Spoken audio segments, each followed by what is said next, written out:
ब्राह्मण विधायकों की अहम बैठक हुई है। बीजेपी विधायक पीएन पाठक के आवास पर 35 से 40 विधायक ब्राह्मण समाज के जुड़े थे। राजनीतिक उपेक्षा पर खुली चर्चा हुई है। पूर्वांचल और बुंदेलखंड के ब्राह्मण एमएलए मौजूद रहे। ब्राह्मण विधायकों की बैठक को सहभोज नाम दिया गया। चलमणि त्रिपाठी, रत्नाकर मिश्रा, साकेत मिश्रा शामिल रहे हैं। बीजेपी के साथ दूसरे दलों के ब्राह्मण विधायक भी शामिल हुए हैं। तो 35 से 40 विधायक हैं जो उत्तर प्रदेश में बैठक करते दिखाई दिए हैं। सहभोज का इसे नाम दे दिया गया, लेकिन अंदर खाने ये चर्चा है कि दरअसल राजनीतिक उपेक्षा पर ये चर्चा कर रहे हैं कि इनकी नुमाइंदगी तय नहीं हो रही है और इसको लेकर इन्होंने विचार विमर्श किया। और जानकारी तो ये भी है कि कुछ और जो दूसरी पार्टीज के भी ब्राह्मण एमएलए हैं वो भी इस सहभोज में शामिल हुए हैं। हमारे साथ हमारे सहयोगी आदर्श जुड़ रहे हैं। आदर्श, ये कौन सी ब्राह्मण पॉलिटिक्स शुरू हो रही है ऐसा लग रहा है, क्योंकि नाम तो दे दिया गया सहभोज, लेकिन यहाँ पर सहभागिता को लेकर चर्चा हो रही है। देखिए, बिल्कुल अगर देखा जाए तो पिछले कुछ दिनों में इस तरीके की बैठकें बहुत सारी हुई हैं और इससे पहले कुटुंब परिवार नाम से क्षत्रिय विधायकों की बैठक हुई थी, जिसमें अलग अलग दलों के क्षत्रिय विधायक शामिल हुए थे। और कल जो बैठक हुई है उसमें करीब 30 से 40 विधायक जो हैं वो अलग अलग पार्टियों के शामिल हुए हैं। और इस समय अगर मैं आपको बताऊं तो यूपी विधानसभा में कुल 52 ब्राह्मण विधायक हैं और जिनमें से 46 विधायक सिर्फ भाजपा के हैं। इसके अलावा इसमें महत्वपूर्ण बात ये मानी जा रही है कि आने वाले दिनों में ब्राह्मण विधायक जो हैं वो दलों से ऊपर उठकर ब्राह्मणों की भागीदारी को लेकर न सिर्फ विधानसभा में बल्कि अधिकारियों के स्तर पर भी चर्चा करेंगे, बात करेंगे। इस सहभोज के बाद आने वाले दिनों में और भी बैठकें आयोजित की गई हैं, न सिर्फ लखनऊ में बल्कि पूर्वांचल और बुंदेलखंड के अलग अलग हिस्सों में ये बैठकें होने वाली हैं। माना जा रहा है कि सबसे बड़ी जो चर्चा इस पूरी बैठक में हुई है वो अधिकारियों के रवैये को लेकर हुई है और कैसे ब्राह्मण समाज के प्रतिनिधित्व को लेकर आने वाले दिनों में अधिकारियों और साथ ही साथ सरकार के पक्ष में अपनी बात रखी जाए। न सिर्फ सत्ता पक्ष के विधायक बल्कि विपक्ष के भी जो विधायक हैं ब्राह्मण समाज से आते हैं वो अपने समाज को लेकर, अपने आसपास के इलाकों को लेकर जो बात रखने वाले हैं, इस बात को लेकर पूरी चर्चा हुई है। आने वाले दिनों में बुंदेलखंड और साथ ही साथ पूर्वांचल में ऐसी और कई बैठकें होने वाली हैं और लगता है कि इसी को देखते हुए बाकी जातियों के जो विधायक हैं वो भी ऐसी बैठकें कर सकते हैं। तो कुल मिलाकर ये बेहद महत्वपूर्ण है कि जिस तरीके से क्षत्रिय समाज के जो विधायक हैं उन्होंने बैठक की, उसके बाद ब्राह्मण समाज को आने वाले दिनों में दूसरे जातियों के जो विधायक हैं वो भी बैठक करने वाले हैं। लेकिन आदर्श, इसको कैसे देखें, ये उत्तर प्रदेश की राजनीति को किस ओर ले जाएगा? क्योंकि इस तरह से बैठक करना, इस तरह से अलग अलग दलों के नेताओं का एकजुट हो जाना, अपनी बात रखना, तो ये कहीं ना कहीं ये भी बता रहे कि असंतोष है। ये असंतोष से कैसे निपटेंगी ये पार्टियां?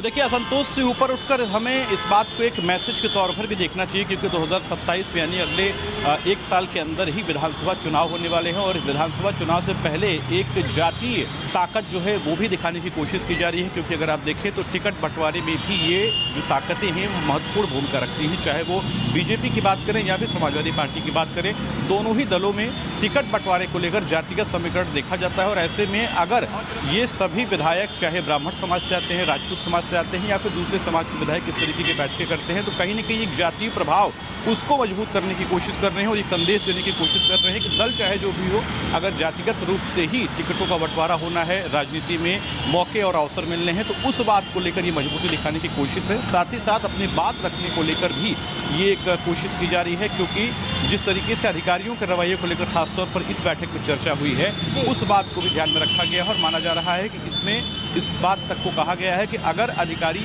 हमारी बात नहीं सुनते, हमारे इलाके की बात नहीं सुनते हैं, तो एक मजबूत दबाव के तौर पर ब्राह्मण समाज के विधायक। तो ये कोशिश तो शुरू हो गई है, इसका क्या असर दिखता है, 27 में क्या नुमाइंदगी मिलती है, इस पर हमारी नजर रहेगी। बहुत शुक्रिया आदर्श जुड़ने के लिए और जानकारियां साझा करने के लिए। बड़ी खबर मिल रही, लखनऊ में ब्राह्मण विधायकों की अहम बैठक हुई है। बीजेपी विधायक पीएन पाठक के आवास पर 35 से 40 विधायक ब्राह्मण समाज के जुड़े थे। राजनीतिक उपेक्षा पर खुली चर्चा हुई है। पूर्वांचल और बुंदेलखंड के ब्राह्मण एमएलए मौजूद रहे। ब्राह्मण विधायकों की बैठक को सहभोज नाम दिया गया। चलमणि त्रिपाठी, रत्नाकर मिश्रा, साकेत मिश्रा शामिल रहे हैं। बीजेपी के साथ दूसरे दलों के ब्राह्मण विधायक भी शामिल हुए हैं।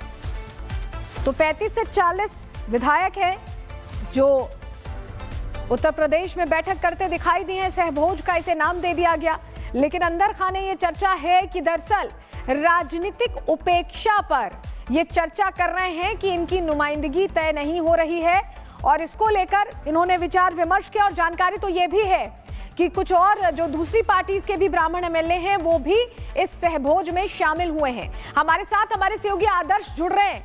आदर्श, ये कौन सी ब्राह्मण पॉलिटिक्स शुरू हो रही है ऐसा लग रहा है, क्योंकि नाम तो दे दिया गया सहभोज, लेकिन यहाँ पर सहभागिता को लेकर चर्चा हो रही है। और देखिए, बिल्कुल अगर देखा जाए तो पिछले कुछ दिनों में इस तरीके की बैठकें बहुत सारी हुई हैं और इससे पहले कुटुंब परिवार नाम से क्षत्रिय विधायकों की बैठक हुई थी, जिसमें अलग अलग दलों के क्षत्रिय विधायक शामिल हुए थे। और कल जो बैठक हुई है उसमें करीब 30 से 40 विधायक जो हैं वो अलग अलग पार्टियों के शामिल हुए हैं। और इस समय अगर मैं आपको बताऊं तो यूपी विधानसभा में कुल 52 ब्राह्मण विधायक हैं और जिनमें से 46 विधायक सिर्फ भाजपा के हैं। इसके अलावा इसमें महत्वपूर्ण बात ये मानी जा रही है कि आने वाले दिनों में ब्राह्मण विधायक जो हैं वो दलों से ऊपर उठकर ब्राह्मणों की भागीदारी को लेकर न सिर्फ विधानसभा में बल्कि अधिकारियों के स्तर पर भी चर्चा करेंगे, बात करेंगे। इस सहभोज के बाद आने वाले दिनों में और भी बैठकें आयोजित की गई हैं, न सिर्फ लखनऊ में बल्कि पूर्वांचल और बुंदेलखंड के अलग अलग हिस्सों में ये बैठकें होने वाली हैं। माना जा रहा है कि सबसे बड़ी जो चर्चा इस पूरी बैठक में हुई है वो अधिकारियों के रवैये को लेकर हुई है और कैसे ब्राह्मण समाज के प्रतिनिधित्व को लेकर आने वाले दिनों में अधिकारियों और साथ ही साथ सरकार के पक्ष में अपनी बात रखी जाए। न सिर्फ सत्ता पक्ष के विधायक बल्कि विपक्ष के भी जो विधायक हैं ब्राह्मण समाज से आते हैं वो अपने समाज को लेकर, अपने आसपास के इलाकों को लेकर जो बात रखने वाले हैं, इस बात को लेकर पूरी चर्चा हुई है। आने वाले दिनों में बुंदेलखंड और साथ ही साथ पूर्वांचल में ऐसी और कई बैठकें होने वाली हैं और लगता है कि इसी को देखते हुए बाकी जातियों के जो विधायक हैं वो भी ऐसी बैठकें कर सकते हैं। तो कुल मिलाकर ये बेहद महत्वपूर्ण है कि जिस तरीके से क्षत्रिय समाज के जो विधायक हैं उन्होंने बैठक की, उसके बाद ब्राह्मण समाज को, आने वाले दिनों में दूसरे जातियों के जो विधायक हैं वो भी बैठक करने वाले हैं। लेकिन आदर्श, इसको कैसे देखें, ये उत्तर प्रदेश की राजनीति को किस ओर ले जाएगा? क्योंकि इस तरह से बैठक करना, इस तरह से अलग अलग दलों के नेताओं का एकजुट हो जाना, अपनी बात रखना, तो ये कहीं ना कहीं ये भी बता रहा है कि असंतोष है।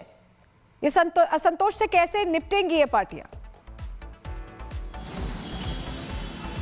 देखिए, असंतोष से ऊपर उठकर हमें इस बात को एक मैसेज के तौर पर भी देखना चाहिए, क्योंकि 2027 यानी अगले एक साल के अंदर ही विधानसभा चुनाव होने वाले हैं और इस विधानसभा चुनाव से पहले एक जातीय ताकत जो है वो भी दिखाने की कोशिश की जा रही है। क्योंकि अगर आप देखें तो टिकट बंटवारे में भी ये जो ताकतें हैं वो महत्वपूर्ण भूमिका रखती हैं, चाहे वो बीजेपी की बात करें या फिर समाजवादी पार्टी की बात करें।